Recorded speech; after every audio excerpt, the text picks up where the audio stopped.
Aujourd'hui, mon coup de cœur se porte sur un illustre marin de l'époque de la régence d'Alger. Il s'agit de Raïs Hamidou.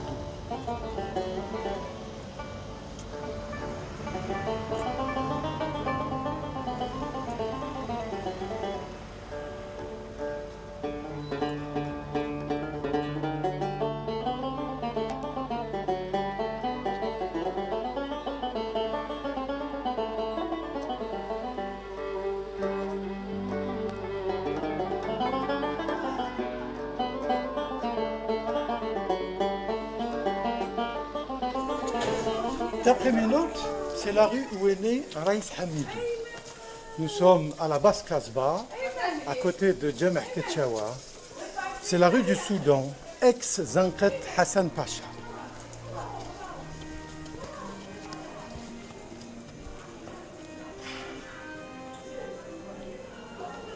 Il passa son enfance entre l'école coranique et la boutique de tailleur de son père, qui nourrissait l'espoir de le voir un jour prendre sa place. Turbulent et rêveur, il aimait écouter les aventures des Raïs, qui venaient dans la boutique de son père pour la confection de leurs riches habits d'apparat. Souvent, il s'échappait de la boutique pour descendre jusqu'au port, admirer les chebecs des corsaires. Il rêvait de liberté, il rêvait d'aventure. Quelquefois, il s'approchait des quais pour voir le retour d'un capitaine après une expédition, montant en fanfare vers le palais du Dey, suivi des captifs et des fabuleuses prises. Raïs Hamidou fait l'apprentissage du métier de marin dès l'âge de 10 ans. Il embarque comme mousse sous les ordres du Raïs Tchelabi. Il apprit le maniement du harpon d'abordage, du sabre et de la hache. À l'âge de 17 ans, il fut consacré matelot. À cette époque, la politique navale du Dey encourage systématiquement la guerre de course, car c'est par le produit de celle-ci qu'Alger prospère. L'histoire nous montre que la marine algérienne tient une place prépondérante dans la survie de la ville et prend naissance plusieurs siècles auparavant. Alors, il faut situer la marine algérienne dans le cadre d'une confrontation en Méditerranée entre l'impérialisme espagnol et la puissance montante des Ottomans. Les Ottomans accèdent en Méditerranée en occupant Constantinople en 1453 et de l'autre côté, les Espagnols, les rois catholiques, Ferdinand et Isabelle, chassent les derniers musulmans d'Espagne, 1492. Les Espagnols, pour, si vous voulez, stopper toute attaque des musulmans, occupent un certain nombre de points sur la côte nord-africaine, dont Ceuta, Melilla, Oran, Mers el-Kbir, Alger, Béjaïa, Ténès, Annaba, Tunis, Tripoli. Et donc, à partir de là, ils s'installent et sur Alger, essentiellement, ils occupent ce que nous appelons maintenant l'amirauté, le Peñón, où ils placent là 200 soldats. Et il y a dans Alger une partie des notables qui fait appel aux frères Barberousse, ce que l'on appelait les frères Barberousse, qui déjà étaient des marins audacieux, qui travaillaient pour le compte du sultan ottoman en Méditerranée orientale. Et quand ils s'installent à Alger, ils font venir près de 2000 janissaires, c'est-à-dire qu'ils demandent la protection de la Sublime Porte.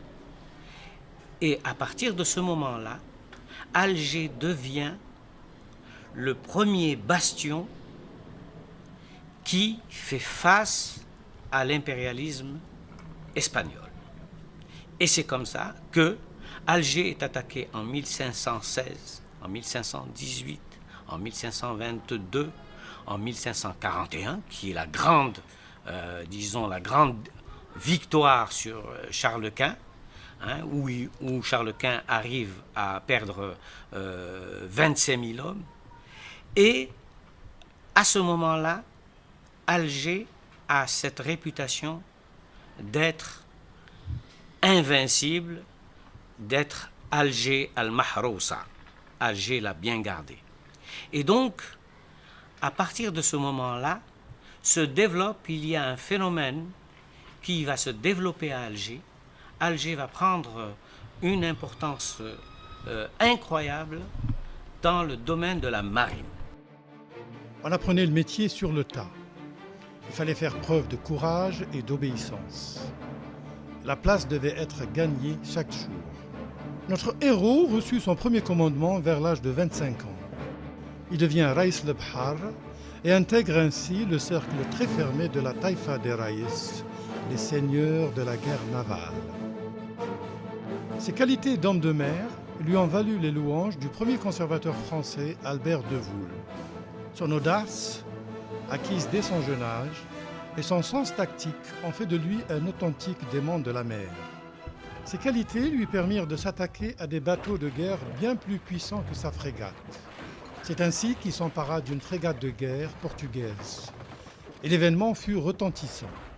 Un beau jour du 28 mai 1802, il va rencontrer une frégate portugaise qui était pourtant plus grande et mieux armée que la sienne. Après un vif combat, il va réussir à faire prisonniers environ 300 Portugais, la plupart soldats, ainsi que le navire.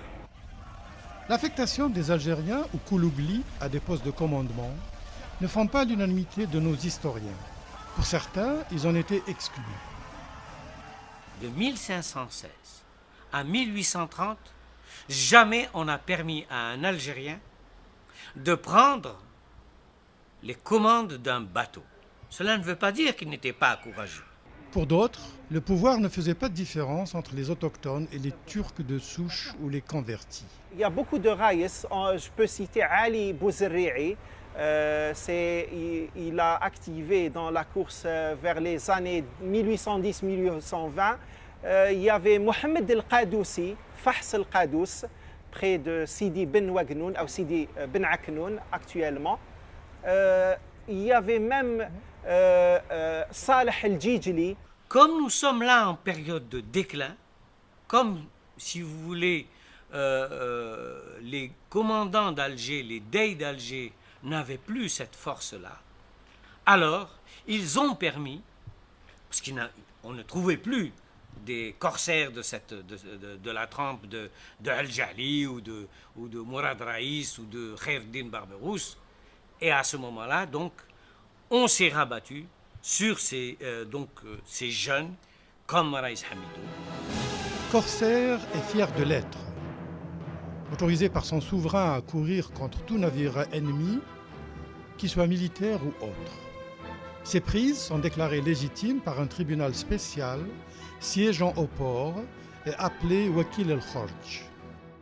Et dès que les corsaires arrivaient, ils voyaient un navire, il fallait qu'il se déclare comme étant soit ami, soit ennemi. S'il était ennemi, la course se faisait, c'est-à-dire que les corsaires allaient à l'abordage de ce navire.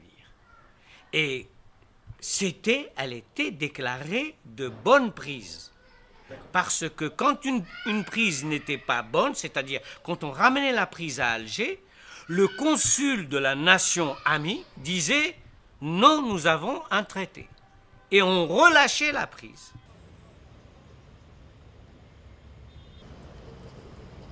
Le voilà, notre Raïs, notre héros, comme l'appelait Albert de Voul, premier conservateur de la ville d'Alger à l'époque coloniale, premier historien qui a écrit sur lui. Ses croisières foudroyantes, rapides et bonnes manœuvrières, lui permirent de s'approcher au plus près de l'ennemi, suivi de salves, de boulets, de mitrailles, pour un finish à l'abordage. Il s'agit d'attaques éclairs. Le Raïs lance ses hommes, torse nu, couverts de cicatrices horribles, le visage grimaçant, avec d'énormes moustaches, criant comme des bêtes affamées. Il faisait tout pour effrayer.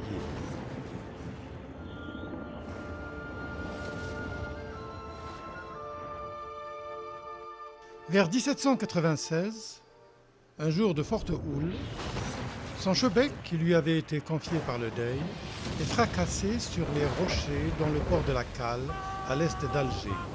Hamidou avait pris pourtant toutes les précautions possibles pour sauver le navire. Toutefois, il réussit à conserver au Pacha le vaillant équipage qui servait sous son commandement. Un tel incident aurait pu lui coûter la vie, car les Pachas ne toléraient pas les erreurs des Raïs. Pourtant, il n'était pas responsable de la perte de ce navire. Les chroniqueurs racontent qu'il a failli se faire trancher la tête lors de son entrevue avec son souverain. Néanmoins, il réussit à expliquer à son pacha que le mouillage n'était pas sûr et que l'erreur provenait d'un mauvais marquage sur les cartes marines. Le Qobtan en fut quitte et le pacha, fin connaisseur des affaires navales, en raison de son passé de marin, daigna lui pardonner. La célébrité de Raïs Hamidou n'est pas seulement due aux exploits, mais il était en grande partie dû à sa personnalité singulière. Il avait de l'allure, une prestance, il dégageait une force tranquille.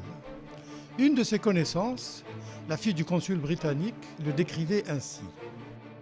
C'était un capitaine d'une rare élégance, l'un des plus bels hommes que j'ai jamais eu à rencontrer de ma vie. Il était aussi courageux que les lions de son pays. Mais sa dernière croisière, au large du détroit de Gibraltar, à hauteur du cap de Gatt, lui fut fatale. Un escadron américain composé de 9 vaisseaux et commandé par Stéphane Decatur s'approcha de la frégate du Raïs par l'ouest. Le plus rapide d'entre eux, la guerrière, engagea le combat. C'est un navire qui était doté d'un matériel moderne et tout neuf. Ses bordées de canons détruisirent le pont arrière de la frégate et un boulet de 42 livres atteignit notre capitaine de plein fouet et le tua sur le coup. Il se tenait debout sur son poste de commandeur. C'est son second qui enveloppa son corps dans une voile et le confia à la mer selon les ordres donnés auparavant par Hamidou.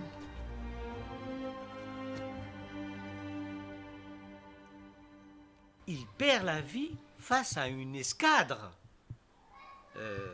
américaine, c'est-à-dire que ce n'est pas à ce moment-là du corps à corps, ce n'est pas un bâtiment contre un bâtiment, mais c'est plusieurs bâtiments qui ont eu raison de lui. Personnage à la fois mythique et historique, le Raïs donna certainement un éclat à la flotte algérienne en cette période de déclin, et sa mort précipita la fin de la course dans la région, forçant ainsi le Dey à signer des traités de paix en faveur des belligérants et capitulant devant cette nouvelle puissance entrée en Méditerranée, les États-Unis d'Amérique. Mais si le Raïs a été rendu à la mer, son aura, tout comme sa légende, n'est pas tombé dans l'oubli, loin s'en faut. Le flambeau est passé aux générations suivantes jusqu'à nos jours. Les forces navales nationales, qui en sont conscientes, s'attachent à perpétuer son héroïsme. Des vedettes militaires, des opérations navales conjointes, des sorties de promotion, où le village sur la banlieue ouest d'Alger porte désormais son nom. C'est ainsi que se termine notre reportage. Nous avons réussi à remonter un héros algérien du passé. Et on espère que ça vous a plu. En attendant, on se revoit la prochaine fois. قرصاني غنم قرصاني غنم جاب الجات خواص من حوز مالطا الكل عازبات سلموك يا قدات